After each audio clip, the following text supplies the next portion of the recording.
दूसरी चीज जो चाइना ने ग्रोथ करी है वो उसकी पॉलिटिकल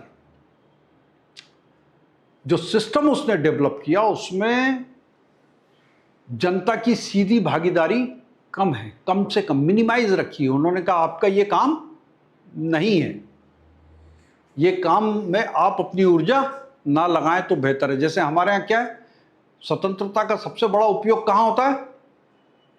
टीका टिप्पणी करने में, कई तरीके के प्लेटफॉर्म पर अपनी बात को रखने में, और वो इस तरीके का ट्रायल होता है जिससे बड़े बड़े लोग इस समय परेशान हैं।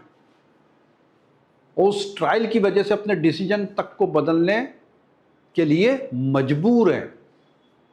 यहां तक कि न्यायालय भी कभी कभी इस तरीके के प्रेशर के सामने झुक जाता है।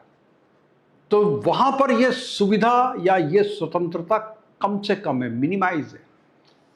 तो जब ये दो चीजें खत्म हो जाती हैं कि आपको धार्मिक रूप से मुखर नहीं होना है, आपको पॉलिटिकल रूप से मुखर नहीं होना है, तो वो सारी की सारी ऊर्जा आपकी कहां चली जाएगी?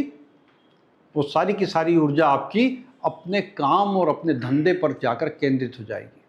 आप जो करना चाहते हो वो करने की कोशिश करोगे और उस पर ध्यान केंद्रित करोगे। क्योंकि बाकी जगह आपके किसी भी स्टेटमेंट की कोई वैल्यू नहीं है। तो आपकी स्वतंत्रता इसमें कि आप प्रोडक्टिविटी को बढ़ा सके।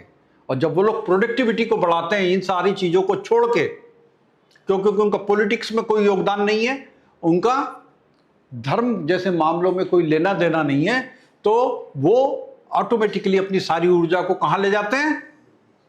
बिजनेस पे केंद्रित।